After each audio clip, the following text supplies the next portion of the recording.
For more than 25 years, EUROCONTROL has worked together with the airspace users, with the air navigation service providers, with the military authorities on the steadily improvement of the European ATS route network. That was helped also by the introduction of new concepts like the basic RNAV, the reduced vertical separation minima, that have helped in improving the European network capacity and efficiency. But of course, we had to make new steps.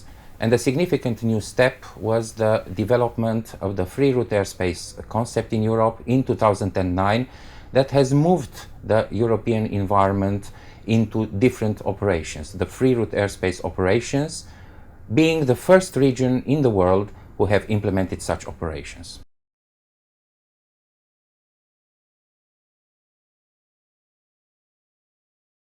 In the free route environment, users are free to plan a route that meets their business needs, subject to any limitations placed by the state.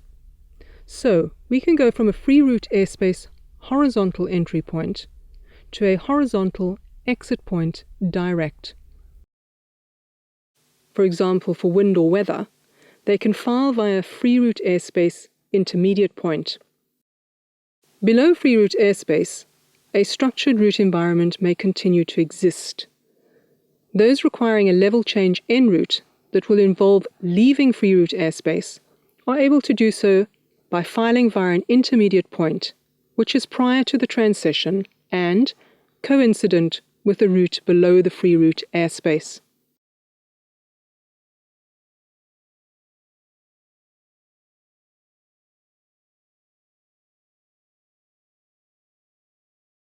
If we start looking at the airspace from a wider perspective, for example considering the airspace of more than one state, we can see that although at state level free route airspace brings a lot of flexibility for airspace users, at multi-state or regional level we can see even more efficient routing options.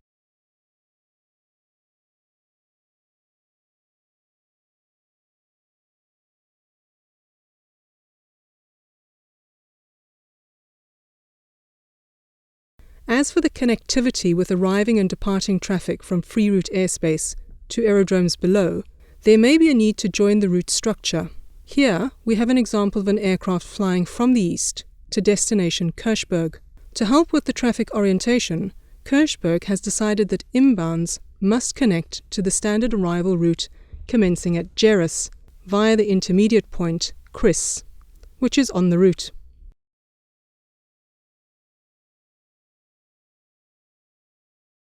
Therefore, from a flight planning point of view, this means that they must plan to leave free route airspace vertically via Chris to regain the route structure.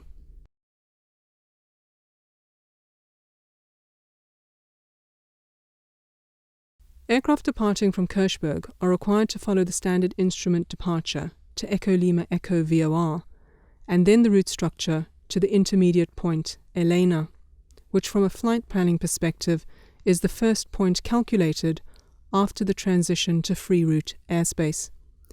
At Elena, the aircraft will plan to fly free route direct to Penda.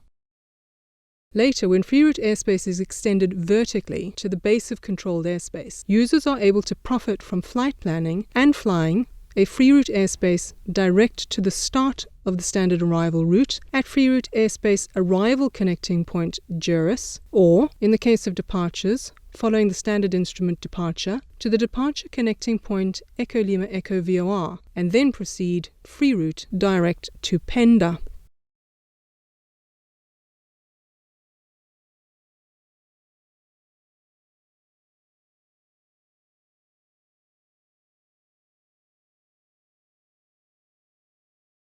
Military airspace, in the same way as today, will be predominantly managed through the flexible use of airspace and the activation of segregated airspace.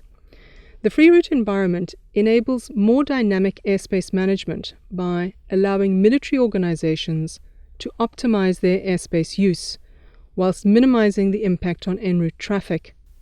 Here, for example, we can have a free route from the end of a standard instrument departure to an exit point of the free route airspace. If the military airspace is planned to be active, then this will be notified to the user to avoid this airspace.